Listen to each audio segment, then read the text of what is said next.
Hey everyone, welcome back to another episode of Pocket Theology. My name is Jaden and I'm here with our host Jason Miller. Pocket Theology is a casual discussion podcast rooted in the pursuit of everyday encouragement for the Christian.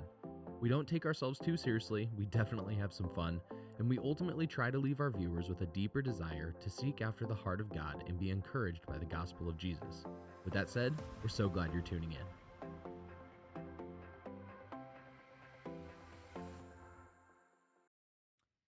Dude, J Money. I can't say that back. Jay Sizzle. J Sizzle. I'm gonna call you Jay Sizzle.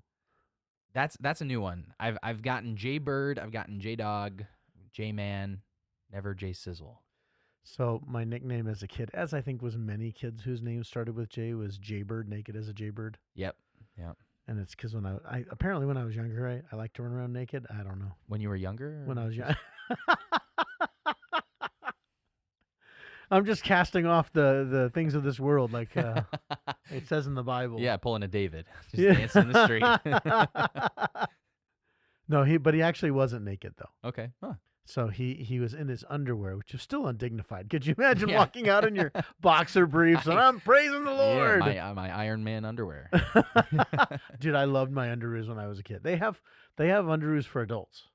Underoos? Oh, you're way too young. I could. So in like the 70s and 80s, they made superhero themed underwear called underoos. You Dude. could still buy them. Yeah, man.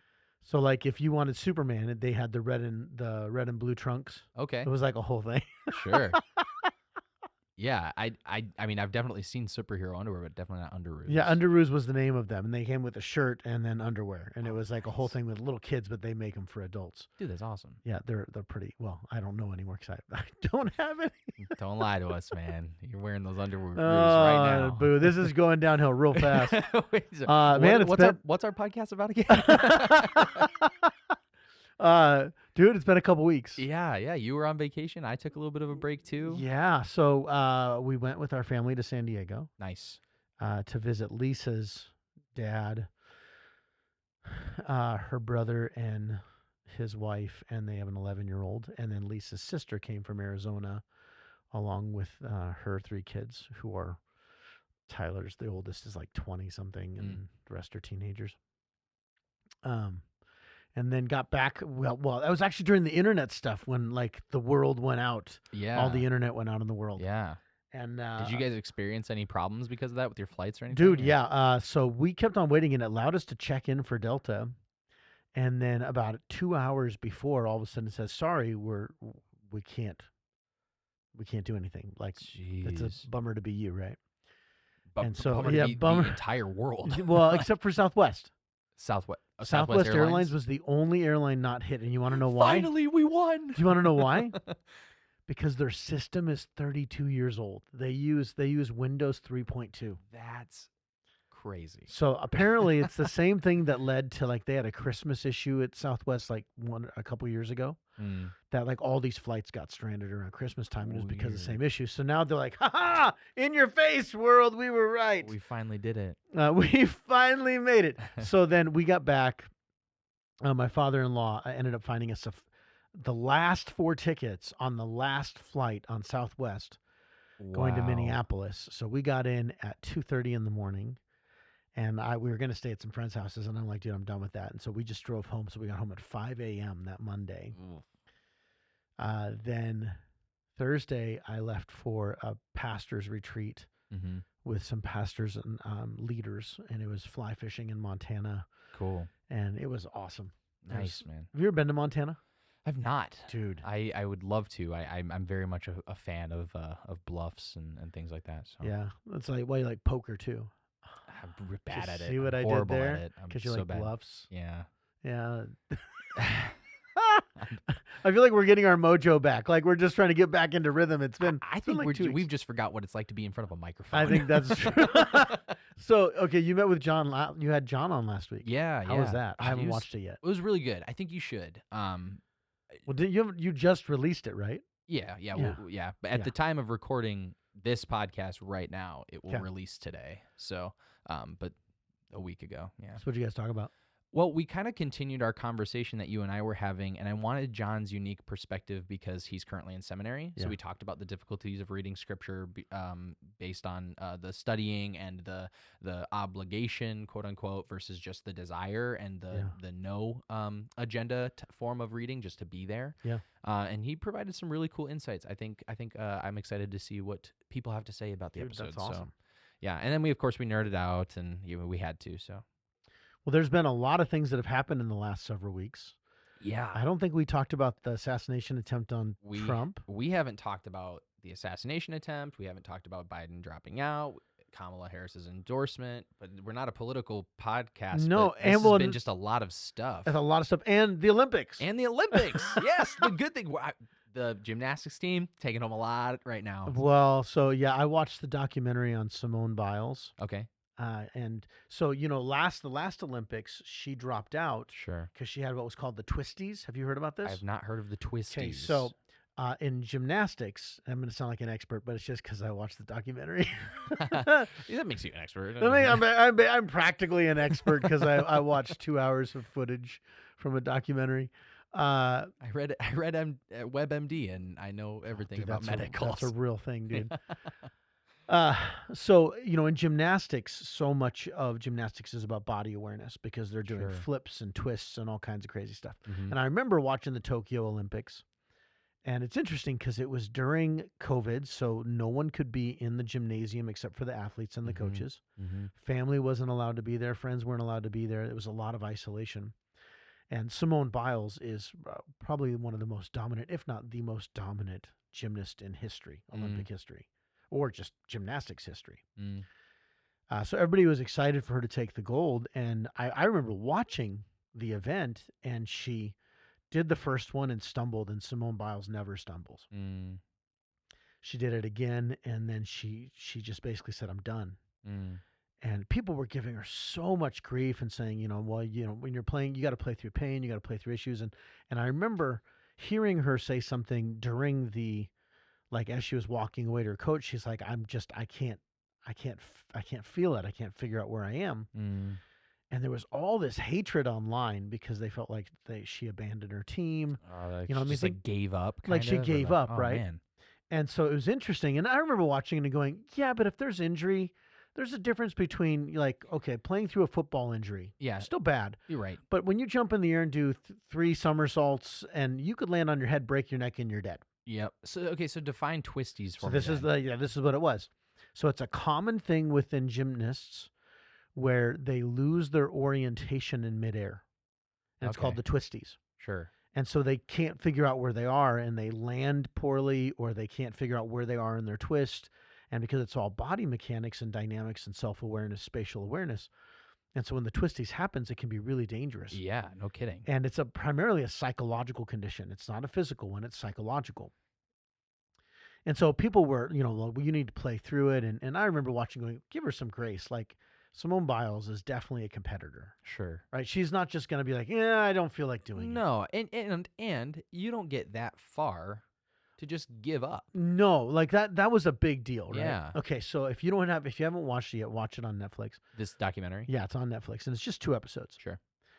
So there are 2 things that they really, a couple things they really pointed to. I don't remember if it was 2 or more, but the first one was her mom, who is her biggest supporter, mom and dad, wasn't able to be there. Oh, that stinks. And they actually made this really big deal about, she said, in every competition, I always do her hair for her. She can do it herself. Yeah. But it's just it's kind of my part in being there and helping her and supporting her. Yeah, of course. So mentally she was isolated, right? Yeah. Well, then they talked about the twisties and the danger of that. And Simone Biles, it took her 2 years of training to get past them. I was going to say, it sounds like it's probably fairly common with newer gymnasts, because to me, if you started flipping me, I would have no idea where I was. Well, so and it's not even, it happens to seasoned gymnasts. In fact, Yeah. one of her teammates talked about that she had the twisties, and sometimes it lasts for a couple weeks, sometimes it lasts for months. And it's like writer's block, but for gymnasts. Yeah, or if you're a golfer, or you have all these different terms within sports when your swing is off. Yeah. You got the yips, all these different things. Sure. And okay, I'm not a great golfer. Mm-hmm. But I can tell you, there are times when I can just feel the swing. Yeah. And then all of a sudden, it's like my whole body forgot how to swing a golf club. Yeah. Yeah. Right. And it's true of all sports, Yep. but of the impact in gymnastics is, I mean, you're doing flips in the air. Yeah. And I mean, serious injuries happen, and serious injuries can happen in any sport, Mm-hmm. but gymnastics in particularly, it's a very thing. So they talked about her battle back, Sure. and here was the interesting part. And actually, I'm getting somewhere because it actually all this stuff ties in together in my head because that's how my head works. Oh yeah. Uh, Spaghetti. yeah, spaghetti. Hey, that tastes good, right? It's Yeah. just it all comes together in the end. That's a spicy meatball. It's a spicy meatball. So basically, like her teammates, she wanted to give up because she was one had to work through like how it makes her look. Here's this world class gymnast who's won, I think it was like 35 gold medals between Olympics and other world championships. Stupid amount, Yeah. right? And she can't land the most basic dismount. Mm. And her teammates, she actually goes on, she goes, I would not be heading back to the Olympics if my teammates had not encouraged me and said, hey, it's okay. Yeah. We're just glad you're here. Yeah. And so now here she is. And what did she do? She just led the women's gymnastic teams to a gold. And that whole journey. And I love the Olympics. I don't like the Olympics when it's played in a different country in a time zone that's too far apart from ours. Because I like to watch Olympics in real time. As they're happening. Yeah. Right. It's the same reason why I don't go back and watch football games after they've already been played. Right. Right? Because there's that thing where, because now we have technology, we can TiVo, or not TiVo, that shows an age part. We can just fast forward, right? We can skip. Yep. And there's something about being stuck in the moment that you don't have control to know the outcome. And I like that, right? It's what I love about sports competitions when they're live. Well, it just makes you feel more connected. You're like, oh, I'm not there, but I'm in it. And you have to be fully present. Oh yeah, absolutely. Right, and it makes it interesting because when you can just fast forward stuff, you can skip through the battle and just get to the who won. Right. It is and it's such a prominent thing that people want to be there in the moment. That fun fact, when Seinfeld was ending, the final episode of Seinfeld, businesses shut down. Oh, yeah. They TV networks shut down and said, "Hey, we're fans of TV too, so we're watching Seinfeld right now." People want to be in the moment. And so I watched the final episode of Seinfeld. Did you? Live. I don't think you were born yet when it was. Probably not. I don't remember. We should probably find that out when it was. You can fact check that later. I will. Yeah. Did you know it was considered one of the most disappointing endings to a TV series of all time? I feel like I hear that a lot about shows nowadays. Well, no, this one was. And Yeah. I watched an interview with Seinfeld where he actually made a comment like, would he do it over again? And I don't remember if he said he wouldn't or would or wouldn't. Sure. But my friends and I, we used to do Friends, Seinfeld, and ER night every Thursday. Nice. And it was funny because my friend's mom would actually, like, girls would want to come and hang out with us to watch Friends, Seinfeld, and ER. And his mom would be like, because we watched it over at his parents' house. And she's like, here's the deal. This is a guy's space. Mm-hmm. And so you can't complain about anything. Like, if there's going to be noises, I mean, it's guys being guys. And she basically was like, you're going to deal with whatever's there. And if you do, well, you don't have to come back. But we also had a rule, because this is before, I mean, this was appointment television, right? Mm-hmm. Where you had to pause, or you couldn't pause. You couldn't pause. What we would do is we would have what was called the mutant. And the mutant's job was to mute commercials. And we had rules. There were very specific rules for Friends, Seinfeld, and ER night. Yeah. One of them was you're only allowed to talk during the show if it adds something. You can't just talk to talk. And if you do, you get shamed relentlessly. And then the mutant. And if you didn't mute during commercials, you lost the mutant privileges. Wow. Mutant responsibility. Mutant responsibility. It's a whole thing. But it's funny because I remember watching that and we got done and all of us were like, that's kind of lame. Shoot. Like, they all end up in prison at the end. Oh. Like they're in this small town, and because the whole point of Seinfeld is it's a show about nothing. Sure. And it's kind of rude and hypercritical about stuff. Crash or whatever. Or And crass. not even crass. It's just more of it was Gen X TV at its finest. It was a show about nothing. Sure. And it ended in probably the most pointless fashion. Sure. Where they got in trouble in some small town and end up in prison. And you're like, that's how you're going to end Seinfeld? It was just the weirdest episode. Weird. Anyway, so my point being,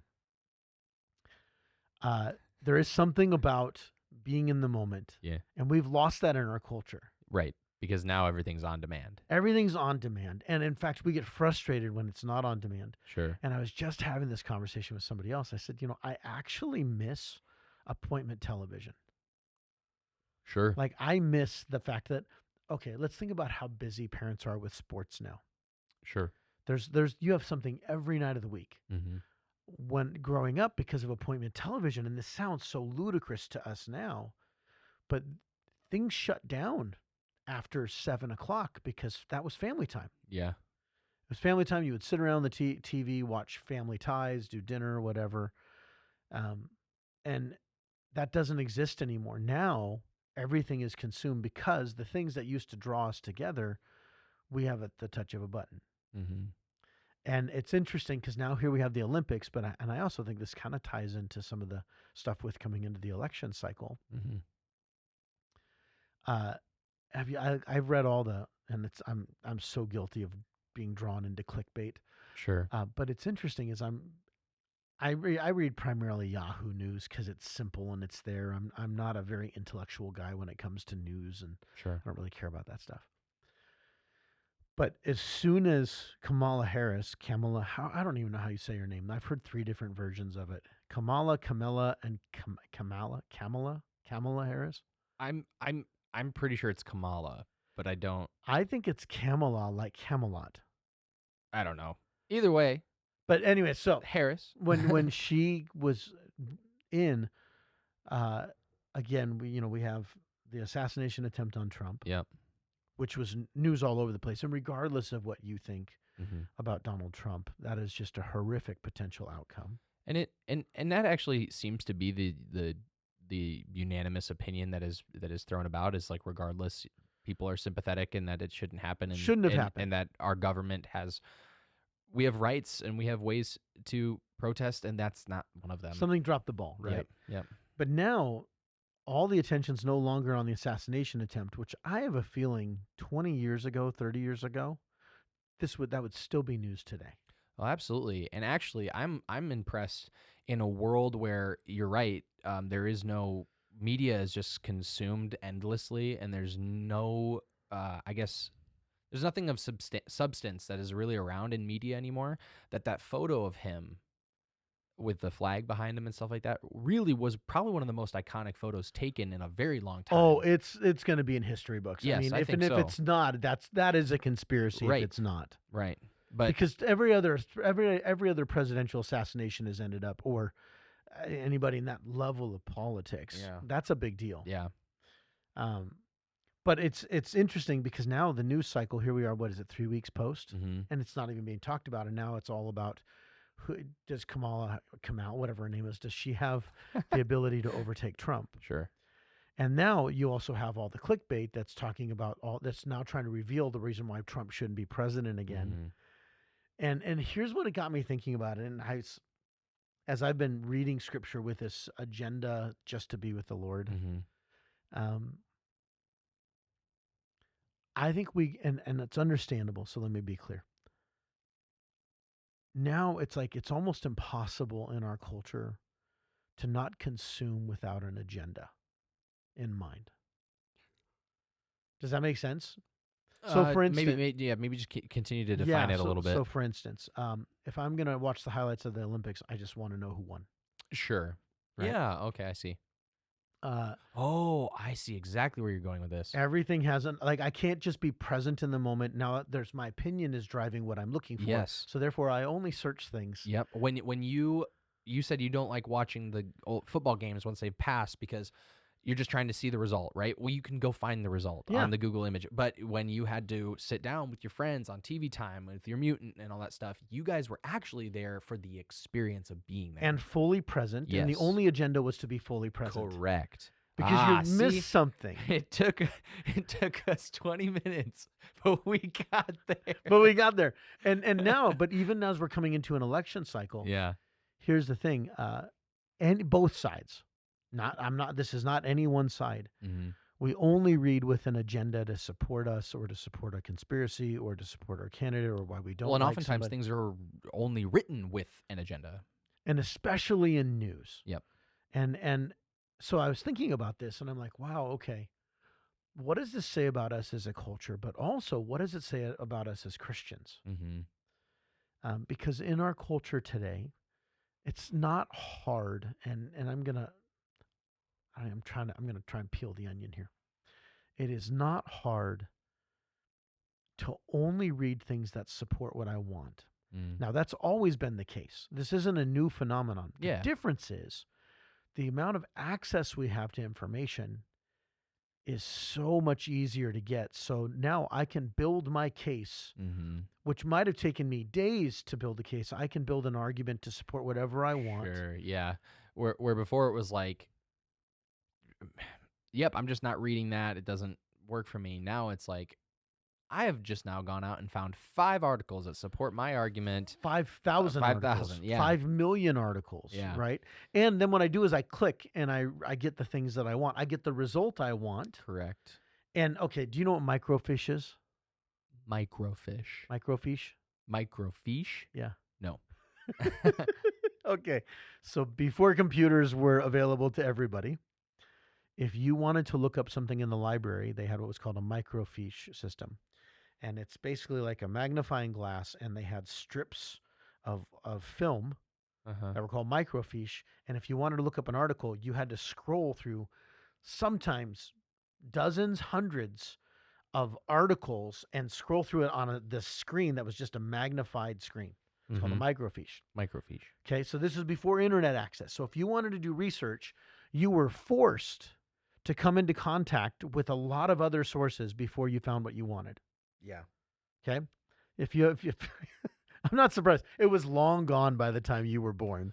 Well, yeah, but I like that. I mean, I feel like there's like no filter system anymore. It's just Well, and even if you wanted to, so you would go into a card catalog. Yeah. I'm sure you never saw a card catalog no, as no, a no, kid. no, no, Did you? No, yeah, absolutely. You saw card? Okay, yeah, I for wasn't sure. sure if that was still a thing by the time you Yeah. were in school. I actually did spend a lot of time in the library in like the early 2000s, and then we were still adapting. I remember when we got our first like big old Mac computer. Like that was like a big deal.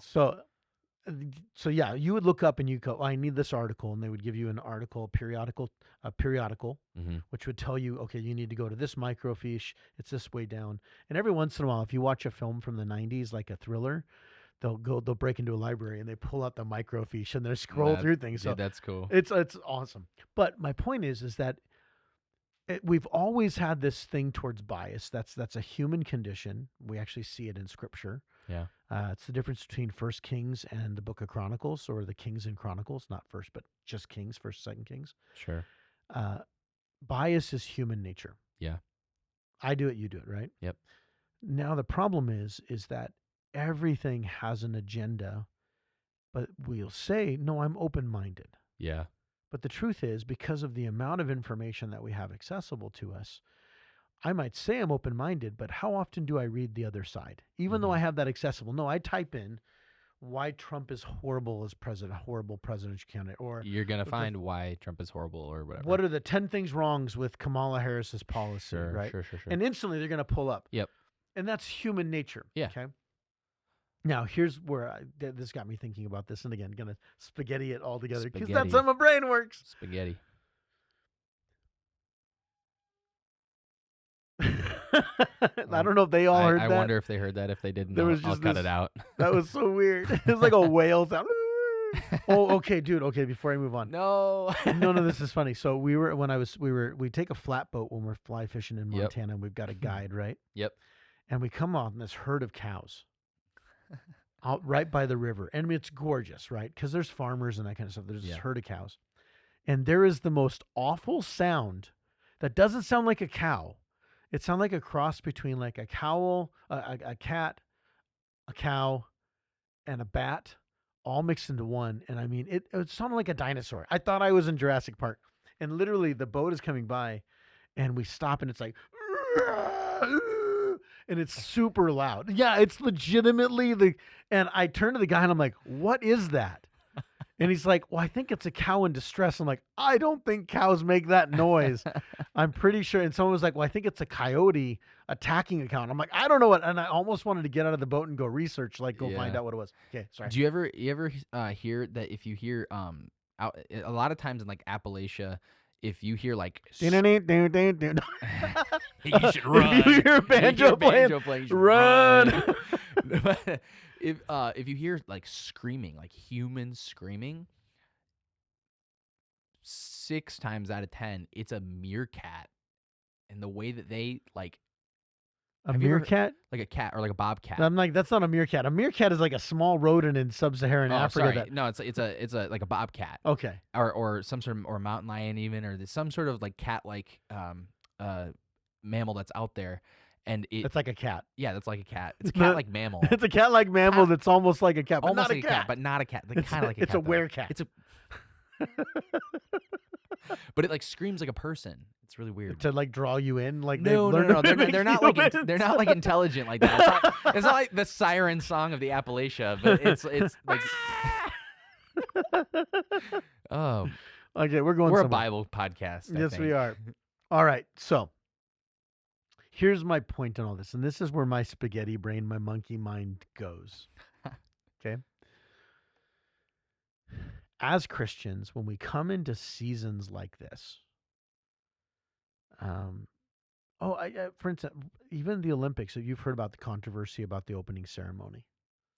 Well, I've heard it was weird. I don't know what was controversial about huge it. Christians are opening up. Oh yes, yeah, because did there a- was like the painting. They No, did it's like a they parody did of like the a parody Leonardo of da Vinci's yeah, Last yeah, Supper, yeah, right? Yeah. And they're like, no, it's supposed to be Dionysus, but the parallels are too close. And apparently there's one article that the guy's like, no, this is 100% the Last Supper, but it was filled with people in drag, transgender, and this wouldn't surprise me for France because France is a post-Christian culture. Sure. But Christians are all up in arms about this, right? Okay, so when we come into situations and we live in this world in which, man, it's so easy to be caught up in controversy or caught up in the mob mentality of, like, for instance, all the people, the Christians who are so upset about what happened at the France ceremony, or Kamala or Biden or Trump, whatever position you're in. I think it's important that we have to remember as Christians, what is our purpose here? Mm-hmm. Because we do have an agenda. Mm-hmm. We are meant to have an agenda. We're meant to have God's agenda in life. And this is, again, where my monkey mind goes, is I think sometimes what happens, actually, I know what happens, is we conflate our personal agenda with God's agenda, or a political agenda with God's agenda, or a sexual identity agenda with God's agenda. And we end up missing, how are we to be light in a dark world? Sure.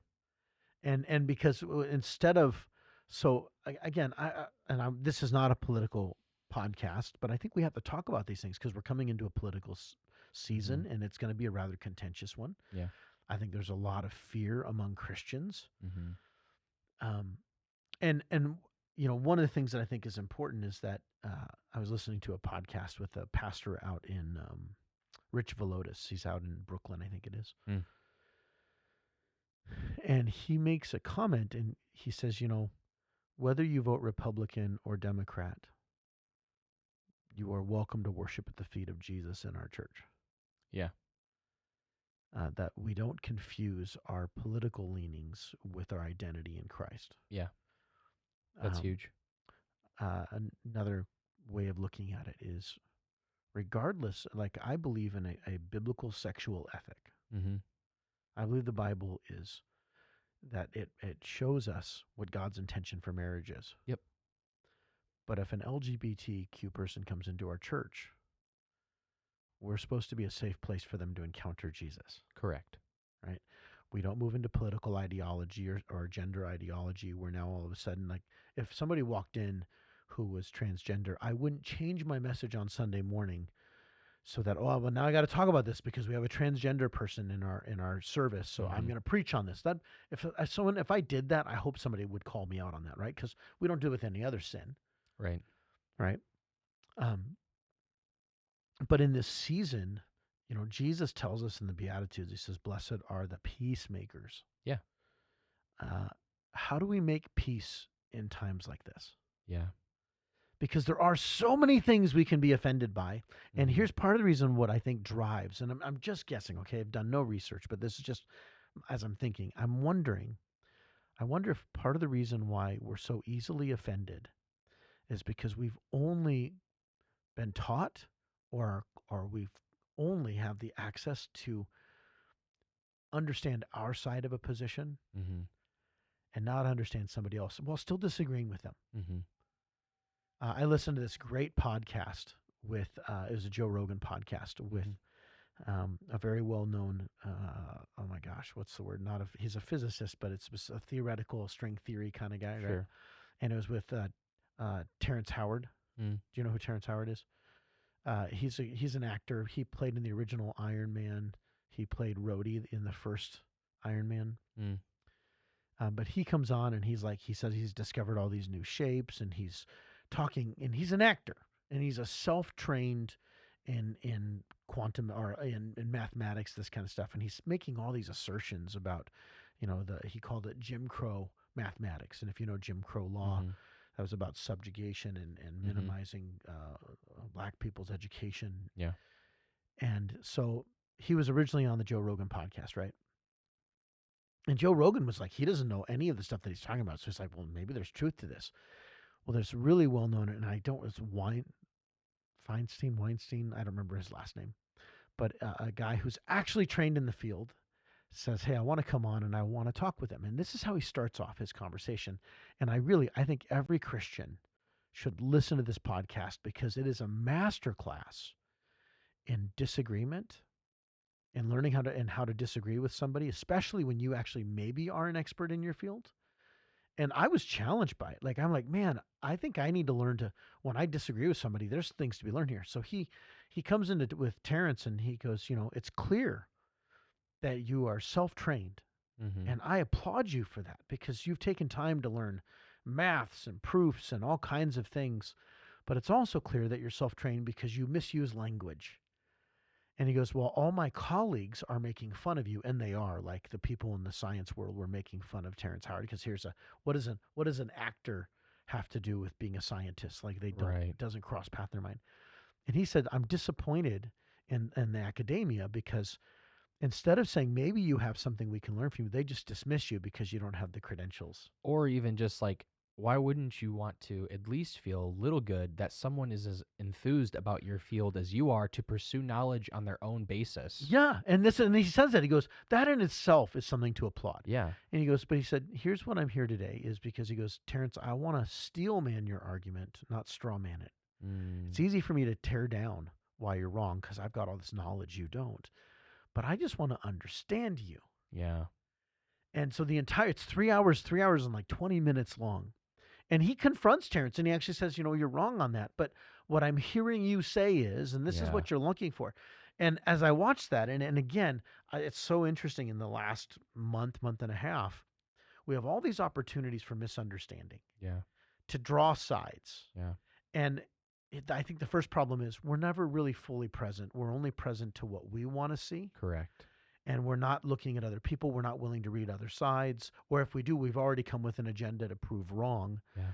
And I'm looking at this and going, in all the things that are coming up, and I'm going to go back to the Olympics again. I read a friend of mine posted a post that another guy wrote about this, and this guy's a pastor, and he said, listen, let's be clear. First of all, why are we holding non-Christians to a Christian standard? Mm-hmm. Secondly, every person that was at that table in the French depiction of the Last Supper would have 100% been welcome at the table of Jesus. Mm-hmm. Because Jesus was a friend to sinners Mm-hmm. and broken people. Yeah. And then his thing is like, we need to stop attacking and understand that what they're looking for is love. Yeah. A critical misstep, I feel, many of us take, and even those of us who try to avoid it still make, is the lacking of the of compassion for people we disagree with. Yeah. And you see the word like tolerance come around a lot, but tolerance isn't compassion. Yeah. I don't think. And so when you see these sorts of things that Christian or not, or political or whatever, I'm glad you're using that example of this podcast because that scientist, I forget his name, is trying to do something that has he gotten any flack for it? Like the scientist for being on the podcast or Oh, anything? I'm sure he has. I haven't done any follow up. He did talk about. He said, here's the thing, like Neil deGrasse Tyson gave lip service to Terrence Howard, Yeah. Howard Terrence, whatever his name Yeah. is, and was like, yeah, I'd love to look at you if you write this, and he's like, he's not going to do that No. because you don't have an edu at the end of your No. email address. Well, and this guy's probably getting flack because he's doing something that's counter to his colleagues. Yeah. His colleagues defaulted to tear him down. Well, he was like, actually, I think it's so interesting what this guy's saying. Yeah, and at one point he goes, because he actually created through mathematical models some art, and if you get a chance, look. I mean, I really will. But the other part is that what I'm trying to get at, and this isn't trying to make Jaden look good, but I fail a lot at that. yeah. Oh yeah, But me too. but when I get it, it's because I really am trying to be compassionate. Yeah. I have a lot of friends who are either directly involved or directly adjacent to the LGBTQ movement. Yeah. And every conversation I have with them is me truly trying to understand where they're coming from in areas I have zero knowledge in. Yeah. I can do research, and to me, it still doesn't quite help me understand. But and this is why I want to tie it into the Christian aspect. They find me more comfortable that way because I'm not being immediately abrasive. Yeah. I'm sure that actor had that conversation with that scientist, was probably one of the first positive conversations he had with that scientist about the subject. He didn't immediately dismiss him. He kept on saying, and what was interesting about the podcast, and again, I'll see if I can find it, but he kept on saying, he's like, Terrence, you're your own worst enemy right now. And he goes, stop teaching.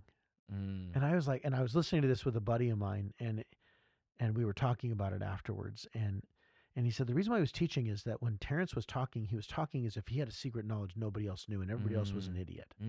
Which is often, and I'll say this as somebody who's done this. Yeah. When you're insecure about something, the way that you make it so people can't criticize you is you puff up and you talk in such a way that allows no ability to be challenged. Yeah. Right? You posture yourself as an authority in a subject. It makes it so people cannot tear you down, and two, you're on a pedestal where you don't believe you could be. It's the equivalent of when somebody says God told me. Yeah. Right. Oh, sure. Wow. Yeah. Right. Yeah. And I'm guilty of this. Well, and then there's also like a matter of like, and it's so hard with things that people are so passionate about, like their faith, their politics, their worldviews, because now to question someone's expertise, they don't feel like it's an attack on their knowledge. They feel it's an attack on their experience. Yes. Because they have a lot of experience in this. This person who's has passion in this thing, it isn't. It always has to boil down to a personal attack at this point. Well, and I think this is what was intriguing to me. Okay, so I'm not going to say pastors. I'm going to say me. Sure. I've done this in my life where, I'll consider myself an expert. When I was really younger, I would talk with such an authority so that I couldn't be challenged. Yeah. And there is a way you can talk with authority, the way you use your words, there's your tone, all those things, right? Yeah, for sure. And the higher I got up in education, the stupider I felt.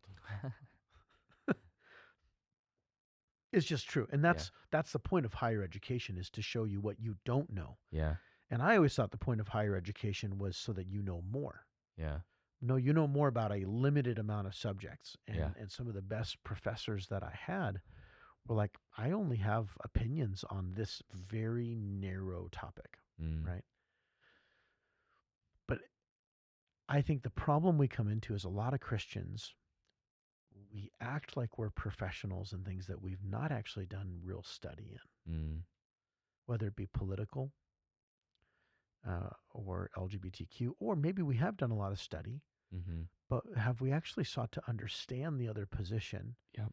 And or is it that bias confirmation? Yeah, confirmation bias is a real thing. So a same friend of mine, and he's a pastor, and he is pro-choice.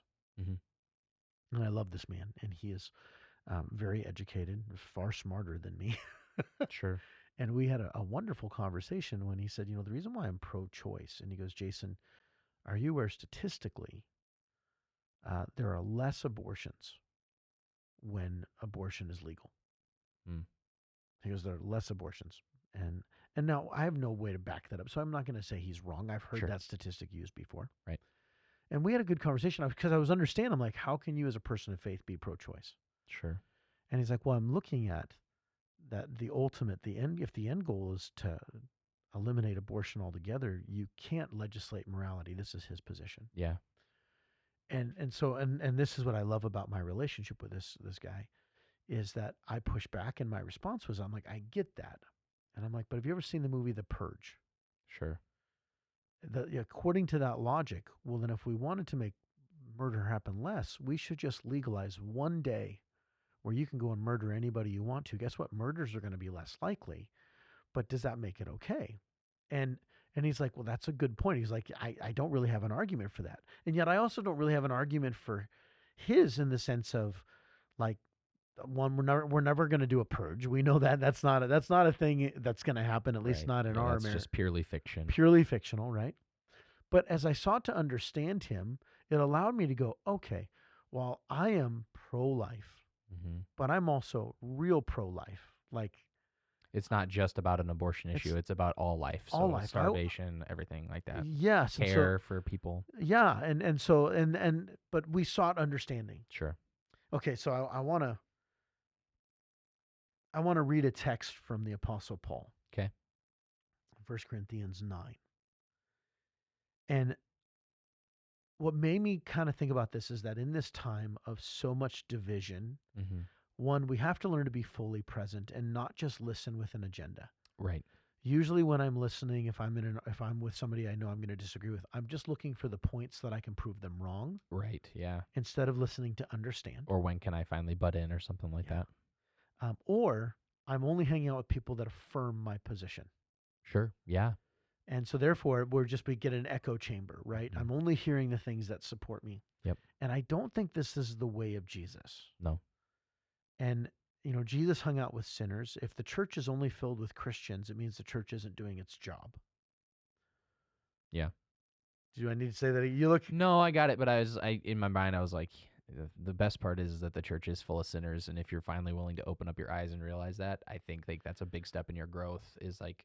But I didn't say sinners because we're all sinners. No, I know. But I just mean like if I think part of the thing I'm trying to get at is that part of recognizing and empathizing, because a part of it is empathy, like a lack of empathy, is we're all in the same boat. It doesn't matter. The difference in opinion is that we're all in this together. Is a really poor way of saying what I want to say. I wonder how many other podcasts where the hosts just randomly break out in song. Because it's not just you. It's me too. It's both of us. Yeah. But the part of what I was trying to get at is just that is a big piece of growth that people miss is failing to recognize and empathize that is another person that you're trying to communicate with. They're not an issue. They're a person. Exactly. Right? Yeah. And I think this is as Christians, if we have an agenda, our agenda is to make Jesus famous. To be a light in the world. Yeah. And when we get caught up in our personal agenda, even if that agenda is right. Sure. Like I believe pro-life, I believe protecting those in the womb is right. Sure. But if that becomes the only thing I do, then I miss the other person on the other side that I'm having a conversation with. Yeah. Or I'm missing the woman who is terrified. She's pregnant and isn't ready to have a child. Maybe there's not a husband in her life. Maybe she doesn't have a family in her life. And the question I would ask is, okay, if I'm going to ask her to have that baby, who's going to care for that baby if not her? Are we going to work towards adoption or better foster care as Christians, right? But also understanding why she felt that need to do that, and while still saying I believe that is wrong and it's a sin, I believe it is murder. But can I empathize and understand? It's not like the kind of murder that we most of the time. Sure. And I've met individuals who've had abortions. Most of the time they weren't just like, it wasn't a convenience issue. There was a lot of fear involved. There was a lot of, I'm not prepared for this or ready for this. And they had all kinds of justifications of why they could do it. A lot of people just see abortion as ending a life, but a lot of the times the mentality is actually a preservation of life. But and this is where I think the church, if we're going to really be that, then we should say, okay, if you have that baby, I understand if you're not ready to be a parent. Yeah. I've got this couple over here who would love to be a parent. Yeah. and who will walk you through. Now, when somebody goes, well, I had an abortion because I didn't want stretch marks. Okay, that's a very different conversation. Sure. Right? But even then, I can seek to understand and I can go, okay, you're coming at it from a very selfish perspective. Because I'll tell you, the women I know who have stretch marks, who are moms, they're proud of those stretch marks. Sure. Because they represent life. Sure. Right? Okay, so here we look at. And the myriad of other vastly complicated things that I'm a man part of that discussion. I don't think yeah. we're moving on with it because we're trying to digress, like we're trying to minimize. We're just no. we really need to hit I think we should have the a woman bottomless topic of yeah. And I think we should have a woman here I to be a completely part of agree. that because I don't have the right to speak for a pregnant woman or For a sure. woman who's got a child. For sure. But as we come into this season, whether it be the Olympics, whether it be the political stuff, whether it be what you vote for, even our understanding of other denominations or other understanding of things that we believe are intrinsically false, like cults, right? Yeah. Okay, so this is the Apostle Paul in 1 Corinthians chapter 9. And, one of the things that's really important is I hear Christians regularly talking about our rights. Now, as an American, we do have rights. And we should praise God that we live in a country that gives us inalienable rights. Sure. But as a Christian, I surrendered my rights to the agenda and kingdom of Jesus. That's first and foremost. Yeah. Okay. And if that's true, then that means my freedom is actually in service to Jesus. Yeah.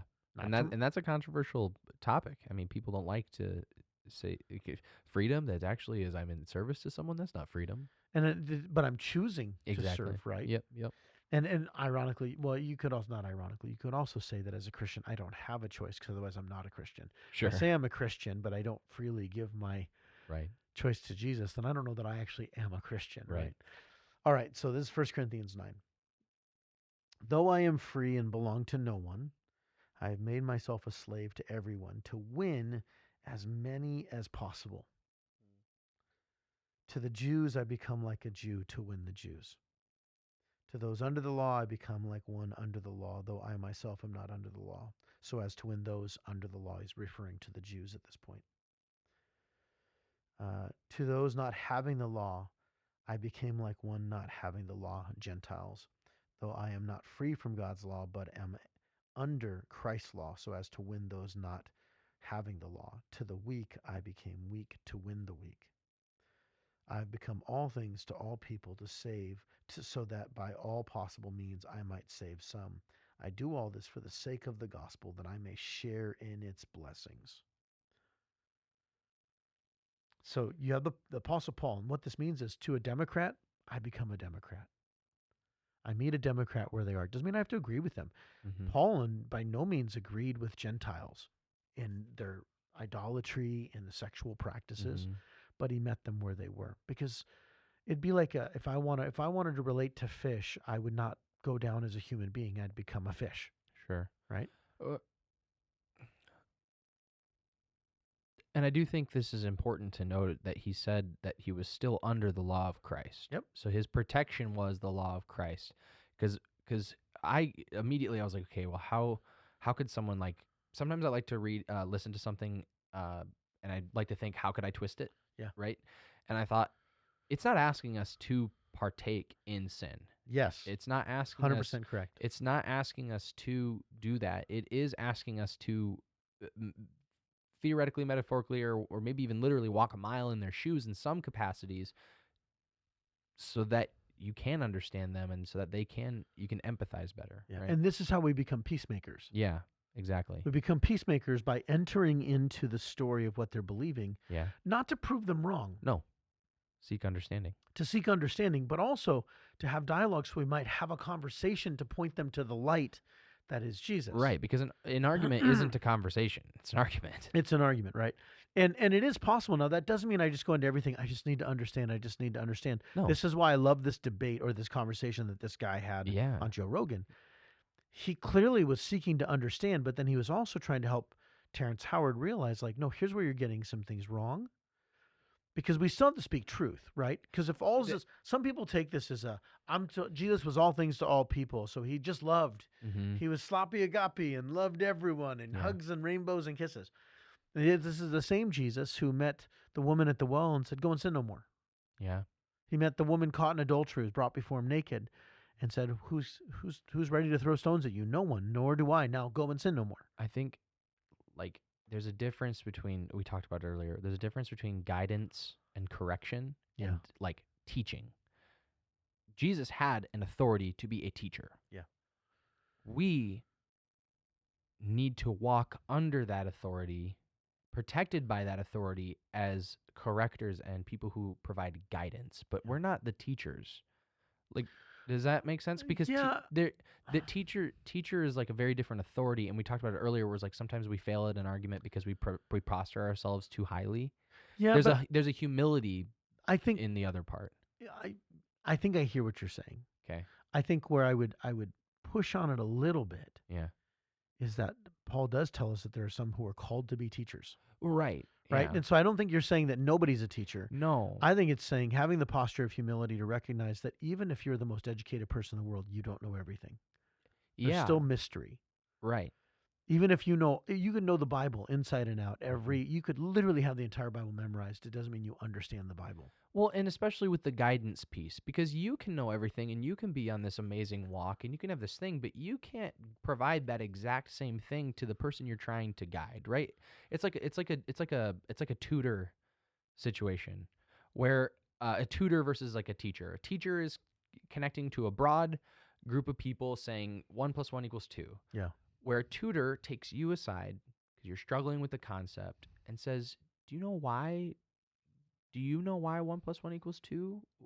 It's funny that you use that illustration. This Terrence Howard's argument is 1 + 1 = 3. Sure. And this guy goes, "No, it doesn't." Oh, that's funny.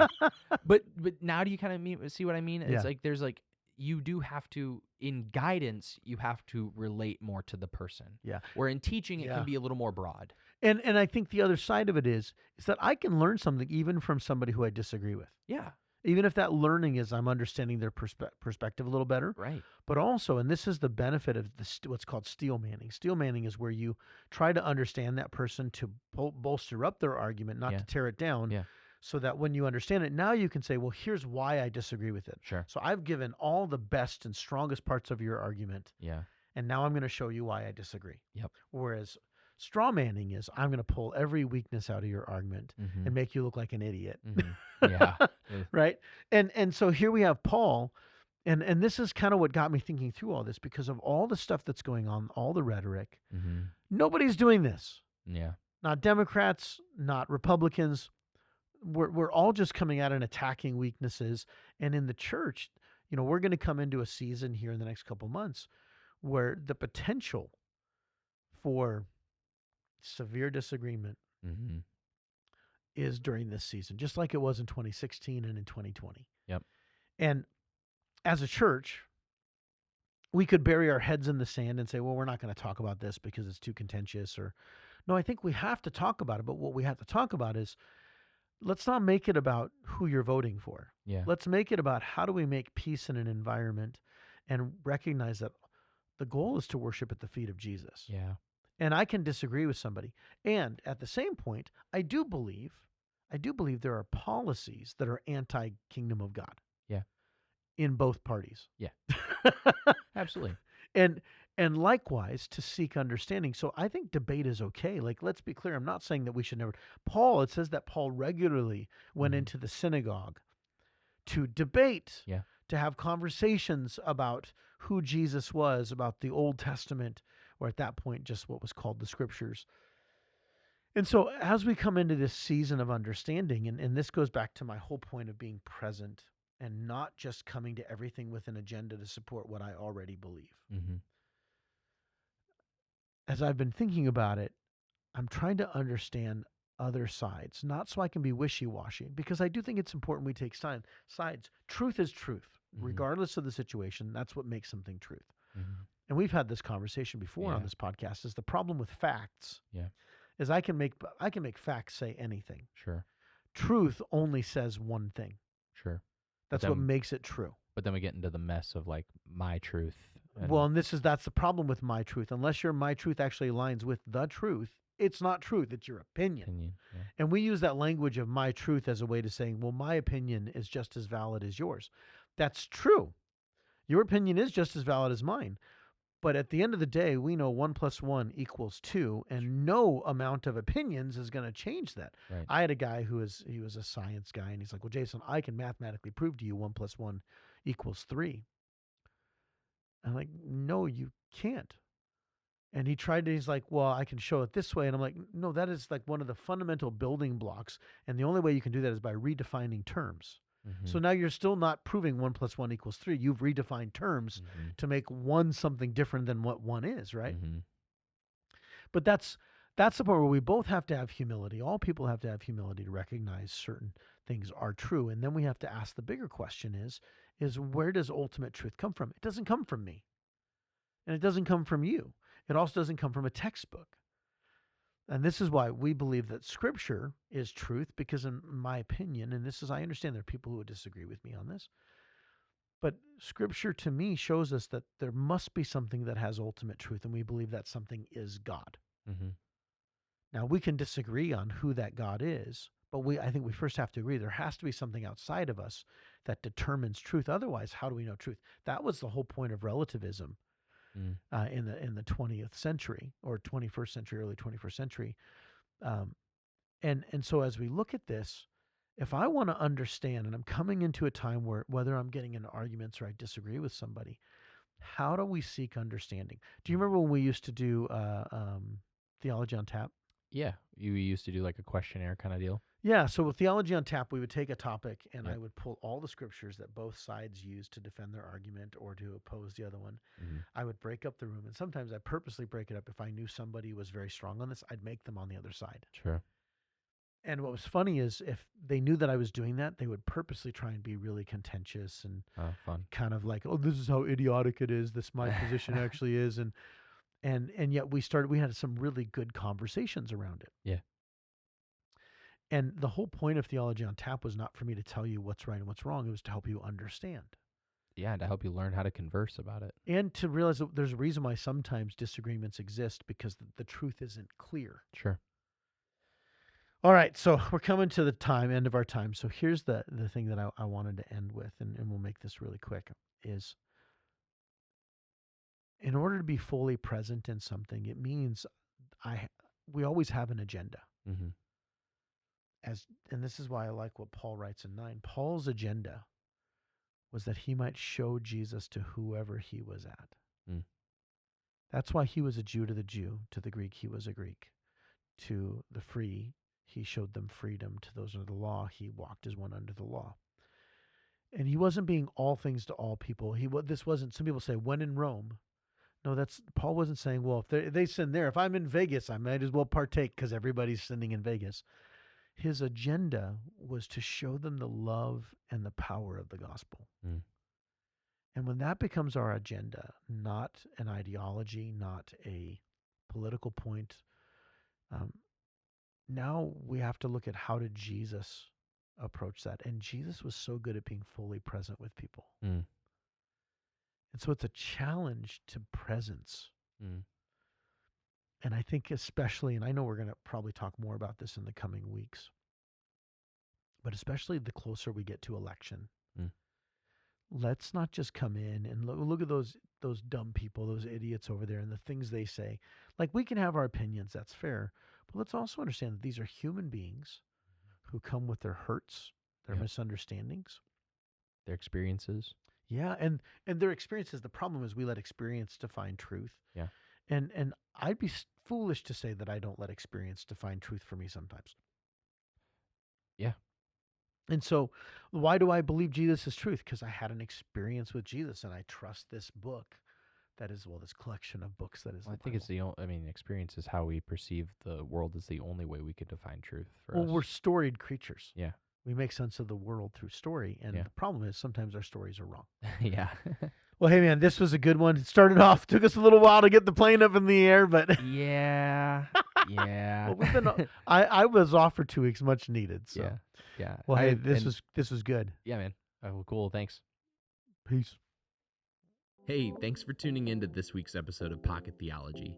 If you want to send suggestions for topics, feedback on the podcast, or just your general thoughts and insights, feel free to email us at podcast@zionclearlake.org to get in touch. If you're enjoying the podcast so far, please like, comment, and share the episode with others. This really helps us out as we continue to spread encouraging messages rooted in practical theology and discussion of Scripture. Thanks, and we'll see you again next week.